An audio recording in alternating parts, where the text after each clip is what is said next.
Para poder trabajar alguna de las actividades de comprensión lectora que se presentan en el texto escolar y en el recurso de aprendizaje, es necesario poder reforzar los elementos de los textos narrativos. Es necesario también recordar que los textos narrativos son las fábulas, los cuentos, los mitos, las leyendas, las novelas, y ellos tienen todo en común algunos elementos que lo componen. Eso es lo que vamos a reforzar hoy día, así que presten mucha atención.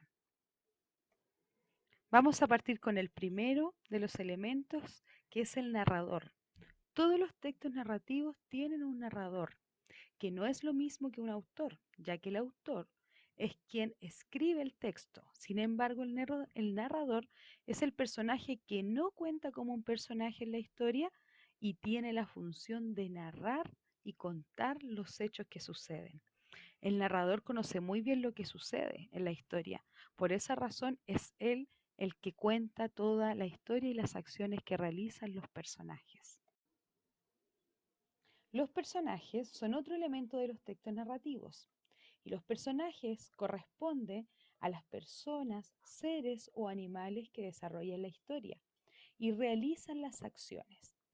Los personajes llevan a cabo toda la historia del texto. Acá podemos encontrar los personajes principales o secundarios, entendiendo que el personaje principal es el más importante de la historia, ya que la historia gira en torno a él y a lo que a él le pasa. Los personajes secundarios son los demás personajes que también participan en el texto, llevando a cabo las acciones y acompañando, por supuesto, al personaje principal. El tercer elemento es el espacio o el ambiente. Esto corresponde al lugar donde ocurre la historia. Este puede ser un lugar real, como por ejemplo un bosque, una playa, el colegio, la casa de la abuela, un patio, un dormitorio, etc. O puede ser también un lugar ficticio que crea el autor. Lo importante es entender que el espacio o el ambiente es el lugar donde ocurre la historia. Otro elemento importante en los textos narrativos es el tiempo. El tiempo corresponde a la época o momento en que sucede la historia. Por ejemplo, puede suceder en un tiempo pasado o en un tiempo presente o también en un tiempo futuro, en la mañana, durante el día o en la noche. Esto lo vamos descubriendo a medida que vamos leyendo la historia, observando las imágenes o también el texto puede decirlo de manera escrita y tú puedes leer en qué momento está sucediendo. Por último, tenemos las acciones. Las acciones son los acontecimientos y situaciones que componen la historia. Estas acciones o acontecimientos son realizados por los personajes del texto. Acá existen las acciones principales y secundarias, donde las principales son las que sostienen toda la historia y las secundarias son aquellas acciones que complementan las principales. Les repito que las acciones son las que desarrollan los personajes del texto. Ahora los invito a escuchar atentamente este cuento porque después vamos a ir ejemplificando cada uno de los elementos con este texto. El cuento se llama El cuervo que quiso ser águila. Había una vez un cuervo muy orgulloso y presumido. Tenía a todos los cuervos sometidos porque se creía el más fuerte. Atajo de inútiles, les decía. Un día apareció en el cielo un águila. Dio un par de vueltas y se lanzó en picado sobre unos corderos, atrapando al más grande. ¿A que no eres capaz de hacer eso?, le retó el cuervo más viejo de la manada al presumido. El cuervo presuntuoso se lanzó al aire, dio un par de vueltas y cayó sobre el lomo de un cordero. Intentó torpemente levantar el vuelo, pero no pudo mover al cordero de su sitio y se quedó enganchado en sus lanas. Pidió ayuda a sus compañeros, pero no le hicieron caso. Entonces el pastor se acercó corriendo con su garrote y encerró al cuervo presumido en una jaula. Entonces, de acuerdo a lo explicado anteriormente, y más el cuento escuchado recién, vamos ahora a ir ejemplificando cada uno de los elementos de los textos narrativos. Vamos a partir por el narrador. Si se fijan aquí en el cuento, dice, había una vez un cuervo muy orgulloso y presumido. Ahí alguien nos está contando esa historia. Quien nos está contando es el narrador. Si se fijan, no se ve como un personaje ahí en el texto. Sin embargo, es la persona que conoce la historia y que nos está narrando el texto. Los personajes del texto que acabamos de escuchar son el cuervo orgulloso y presumido, los otros cuervos, el águila, los corderos y el pastor. Si se fijan, el primero, el cuervo orgulloso y presumido, está marcado en rojo. Lo marqué en rojo para hacer la diferencia de que él es el personaje principal en esta historia, ya que la historia, toda la historia, sucede y gira en torno a este personaje.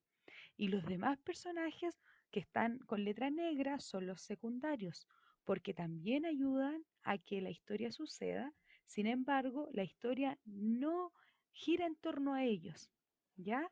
Esa es la diferencia que hay que hacer entre un personaje principal y los personajes secundarios.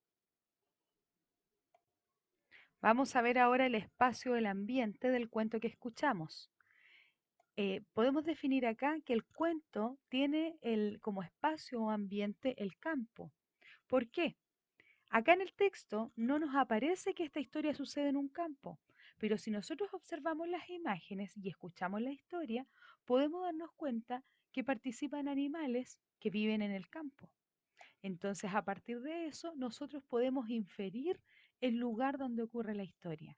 Y por eso es que acá definimos qué es el campo. Y esto les va a suceder muchas veces, que van a encontrarse con los textos que no le van a decir dónde ocurre la historia. Sin embargo, ustedes deben ser capaces de pensar y relacionar los personajes del texto y el lugar en donde ocurre la historia para definir el espacio o el ambiente. Vamos a definir ahora el tiempo en el que sucede la historia y si vamos leyendo la historia nos vamos a dar cuenta que dice había una vez.